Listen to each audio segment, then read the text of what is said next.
Di lautan luas yang tampak tenang, tersembunyi sebuah rahasia yang tidak akan kita temukan di peta manapun. Indonesia, negara kepulauan terbesar di dunia, punya ribuan pulau kecil. Tapi tidak semua pulau bisa didatangi.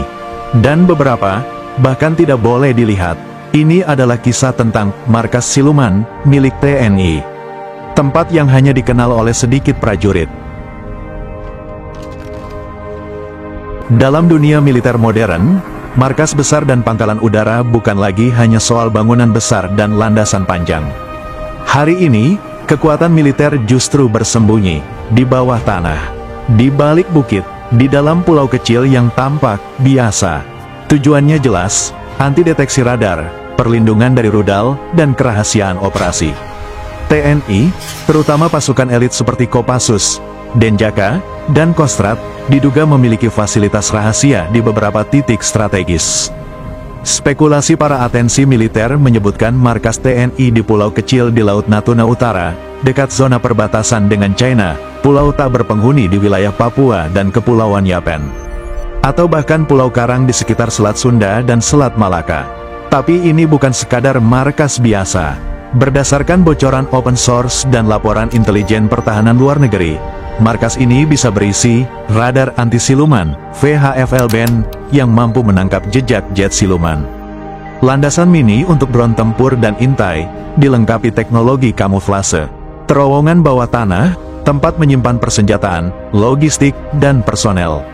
Sistem peluncur rudal pertahanan udara jarak menengah, tersembunyi di balik bukit atau tebing. Bahkan beberapa sumber menyebutkan penggunaan AI surveillance system yang memantau laut dan udara secara otomatis dari pulau itu. Untuk mengkoordinasikan semua ini, TNI diduga menggunakan sistem satelit militer tertutup. Satelit ini, entah bernama Satria M atau varian militer lainnya, berfungsi menghubungkan semua markas Siluman lewat jalur komunikasi aman. Artinya, meskipun terletak ratusan kilometer dari pusat komando, markas Siluman ini tetap bisa beroperasi real-time.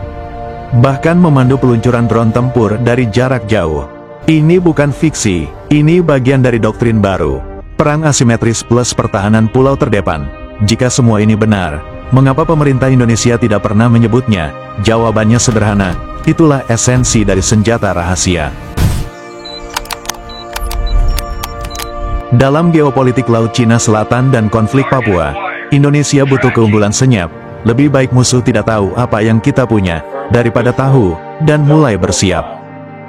Bahkan saat pesawat siluman asing melintas, atau drone mata-mata melayang di udara, mereka bisa saja sudah terpantau dari markas yang tidak pernah mereka sadari. Indonesia sedang bergerak, meninggalkan era markas terbuka dan kekuatan terlihat.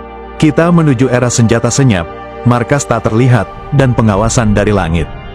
Jadi, jika kamu suatu hari melihat sebuah pulau kecil di laut lepas, dan kamu merasa ada sesuatu yang mengawasi dari balik hutan, mungkin itu bukan imajinasi, mungkin kamu sedang berada terlalu dekat dengan markas Siluman TNI.